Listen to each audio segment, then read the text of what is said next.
Valanchery motor കോർഡിനേഷന്റെ ആഭിമുഖ്യത്തിൽ auto taxi തൊഴിലാളികൾക്ക് stand permit sticker വിതരണം ചെയ്തു.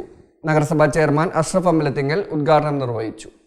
വളാഞ്ചേരി മോട്ടോർ കോർഡിനേഷന്റെ ആഭിമുഖ്യത്തിൽ ഓട്ടോ ടാക്സി തൊഴിലാളികൾക്ക് സ്റ്റാൻഡ് പെർമിറ്റ് സ്റ്റിക്കർ വിതരണം ചെയ്തു. പരിപാടി നഗരസഭാ ചെയർമാൻ അഷ്റഫ് അമ്പലത്തിങ്ങൽ ഉദ്ഘാടനം ചെയ്തു.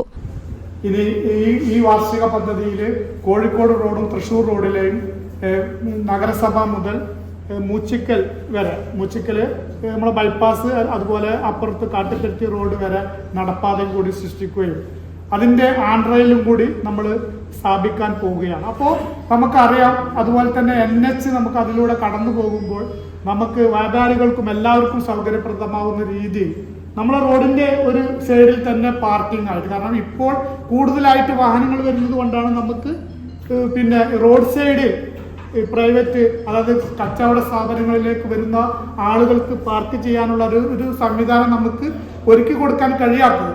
അപ്പോൾ NHന്റെ പ്രവർത്തനം വന്ന് NH 2025 ജനുവരിയിൽ വരും എന്നുള്ളതാണ്, പ്രാവർത്തികമാകുമെന്നുള്ളതാണ് നിലവിൽ KNRCയുമായി ബന്ധപ്പെട്ടപ്പോൾ അറിയാൻ കഴിഞ്ഞത്. Motor coordination chairman Muhammad Ali Neettukattil അധ്യക്ഷനായി.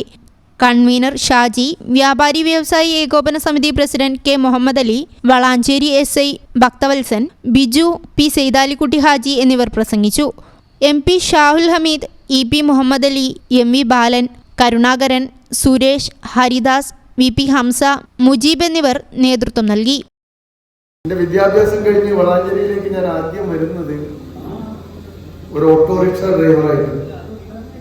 ഞങ്ങളെ സ്വാഗത പ്രാസംഗികം പറഞ്ഞു 90% ആളുകൾ ഉപജീവനത്തിനും 10% ആളുകൾ ഒരു നേരം പോക്കിനും നിന്ന് വരുന്നത്. ആ 10%-ൽപ്പെട്ട ഒരാളാണ് ഞാനൊക്കെ. തൊഴിലെടുക്കാൻ വേണ്ടി വന്നതല്ല. News bureau, Valanchery.